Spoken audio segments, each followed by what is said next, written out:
एक पिता की रुला देने वाली कहानी। किसी गांव में एक बूढ़ा व्यक्ति अपने बेटे और बहू के साथ रहता था।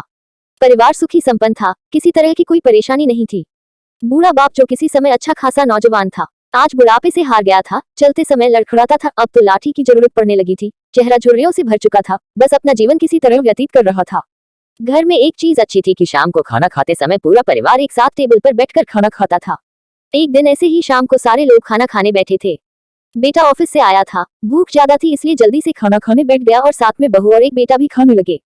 बूढ़े हाथ जैसे ही थाली उठाने को हुई, थाली हाथ से छिटक गई और थोड़ी दाल टेबल पे गिर गई। बहू बेटे ने घृणा दृष्टि से पिता की ओर देखा और फिर से अपना खाना खाने में लग गए। बूढ़े पिता ने जैसे ही अपने हिलते हाथों से खाना खाना शुरू किया तो खाना कभी कपड़ों पे गिरता तो कभी जमीन पर। बहू ने चिढ़ते हुए कहा, हे राम, कितनी गंदी तरह से खाते हैं, मन करता है इनकी थाली किसी अलग कोने में लगवा देते हैं। बेटे ने भी ऐसे सिर हिलाया जैसे पत्नी की बात से सहमत हो।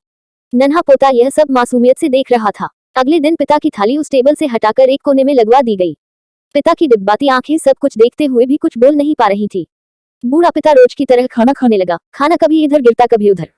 छोटा बच्चा पोता अपना खाना छोड़कर लगातार अपने दादा की तरफ देख रहा था। माँ ने पूछा, क्या हुआ बेटे, तुम दादाजी की तरफ क्या देख रहे हो और खाना क्यों नहीं खा रहे? बच्चा बड़ी मासूमियत से बोला, माँ मैं सीख रहा हूँ कि वृद्धों के साथ कैसा व्यवहार करना चाहिए। जब मैं बड़ा हो जाऊंगा और आप लोग बूढ़े हो जाओगे तो मैं भी आपको इसी तरह कोने में खाना खिलाया करूंगा। बच्चे के मुंह से ऐसा सुनते ही बेटे और बहू दोनों कांप उठे। शायद बच्चे की बात उनके मन में बैठ गई थी, क्योंकि बच्चे ने मासूमियत के साथ एक बहुत बड़ा सबक दोनों लोगों को दिया था। बेटे ने जल्दी से आगे बढ़कर पिता को उठाया और वापस टेबल पे खाने के लिए बिठाया और बहू माँ बाप से बड़ा धन